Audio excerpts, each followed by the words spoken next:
Como arrumar a geladeira corretamente para evitar que os alimentos estraguem e não correr risco de ter intoxicação alimentar? Neste vídeo trazemos algumas dicas de como organizar sua geladeira, tradicional e inverse, para manter os alimentos nas temperaturas corretas e evitar propagação de bactérias nocivas. Dicas para arrumar a geladeira corretamente. Antes de arrumar, é importante saber que a geladeira precisa ficar na temperatura de 5 graus Celsius ou inferior. Esta temperatura garante que o ambiente dentro da geladeira não estará propício para crescimento de patógenos. Algumas geladeiras possuem termômetro dentro. Se a sua não tiver, você pode colocar um termômetro próprio de geladeira dentro. Sempre deixe espaço suficiente entre os alimentos, não lote as prateleiras. O ar frio precisa circular livremente para que a temperatura do alimento não aumente.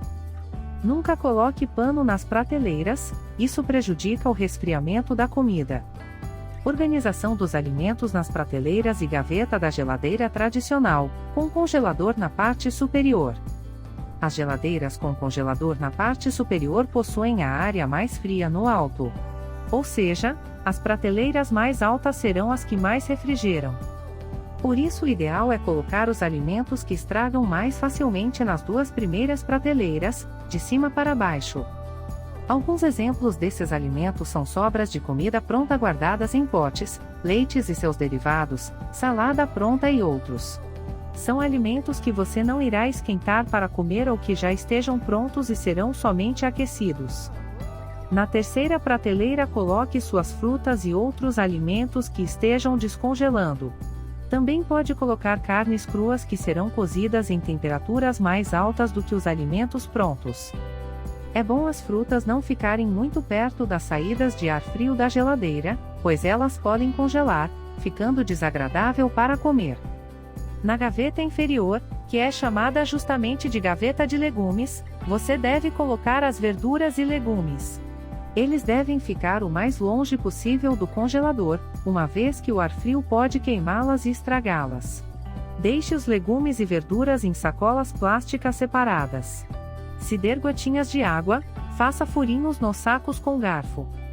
O congelador, freezer, tem que ficar com temperatura inferior a menos 14 graus Celsius. A organização na geladeira inverse, com congelador na parte inferior, é a mesma? Na inversa, a arrumação será ao contrário da geladeira comum. Neste tipo de geladeira, o freezer fica na parte inferior, o fluxo de ar frio é de baixo para cima, então as prateleiras de baixo serão mais frias que as superiores. De acordo com a Brastemp, freezer na parte inferior pode ser mais eficiente do que o tradicional, pois o ar quente sobe. Se o freezer ficar na parte superior, irá fazer o eletrodoméstico trabalhar mais para manter a temperatura de congelamento ideal. Já na inverse isso não acontece, pois o freezer estará embaixo. O ar quente que subir simplesmente sobe acima do eletrodoméstico para a cozinha, não alterando a temperatura do freezer.